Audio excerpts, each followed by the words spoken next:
Bonjour, je suis Cédric Distelmans de Cisco Systems. Cisco, au fil du temps, a continué à développer de nouvelles fonctionnalités de plus en plus avancées pour leur réseau sans fil. Mais qualité est-elle synonyme de complexité? Est-il possible de simplifier le processus de création d'un réseau sans fil, tout en ne faisant aucun sacrifice? C'est la question à laquelle Cisco a répondu en créant son système Cisco Mobility Express.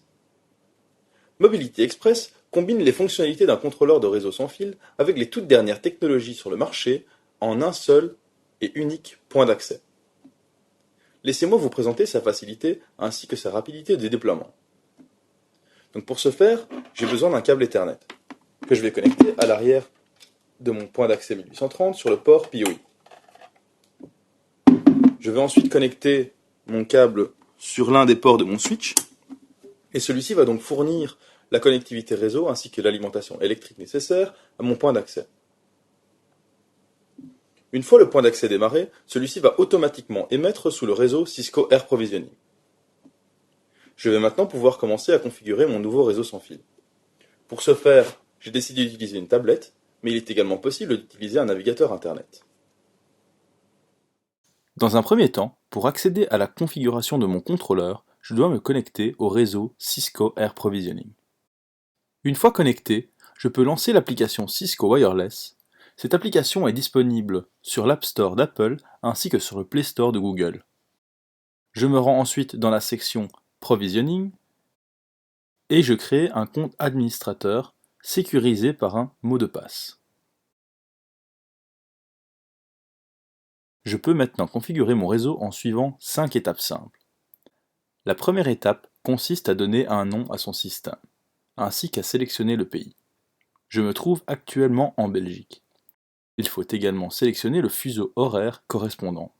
Je clique sur Sauver et je peux passer à l'étape suivante. Lors de la deuxième étape, je donne une adresse IP à mon contrôleur, ainsi que le masque de sous-réseau correspondant. L'adresse IP de la passerelle par défaut est une information à récupérer sur le routeur. L'étape suivante consiste à créer un réseau pour les employés sécurisé par un mot de passe. Il est important de sécuriser le réseau employé car celui-ci donnera accès aux ressources internes de l'entreprise.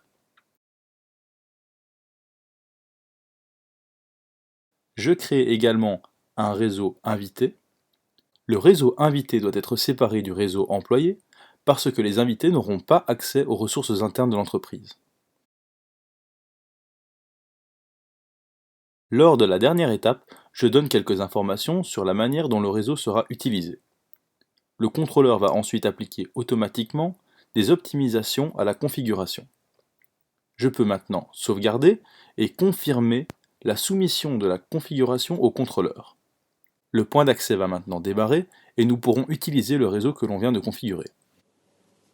Quand le point d'accès a redémarré, le réseau Cisco Air Provisioning va disparaître et les deux réseaux que l'on vient de configurer vont commencer à émettre. Imaginons dorénavant que vous souhaitiez étendre votre réseau sans fil. Le contrôleur Mobility Express supporte jusque 25 points d'accès. Il est donc très facile d'étendre le réseau. J'ai ici à ma disposition un point d'accès Cisco 2700 avec antenne extérieure, que je vais connecter à mon switch. Le système Mobility Express supporte une large gamme de modèles de points d'accès Cisco. Une fois le point d'accès démarré, celui-ci va automatiquement joindre le contrôleur et le contrôleur va lui fournir sa configuration. Il est ensuite très facile de configurer ainsi que de superviser son installation à l'aide de l'application ou du navigateur Internet. Tout d'abord, je vais me connecter au réseau destiné aux employés. Nous pouvons observer que les deux réseaux que l'on vient de créer sont désormais disponibles dans la liste des réseaux.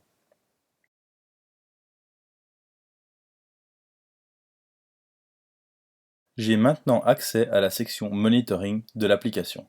Dans un premier temps, je vais devoir donner les informations de connexion au contrôleur.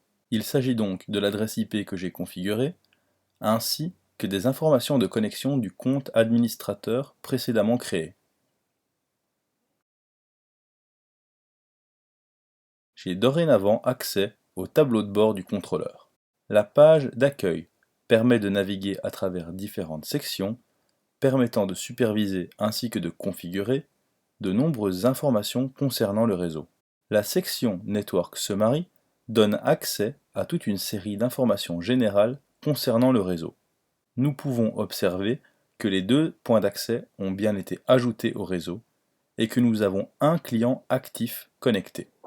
Il s'agit en l'occurrence de la tablette que je suis en train d'utiliser pour réaliser cette vidéo. La liste ci-dessous donne accès aux différentes parties de l'application. Par exemple, l'option Top Access Point contient les informations concernant les points d'accès. Si je sélectionne par exemple le 2e point d'accès, je peux maintenant consulter les informations concernant mon point d'accès Cisco 2700.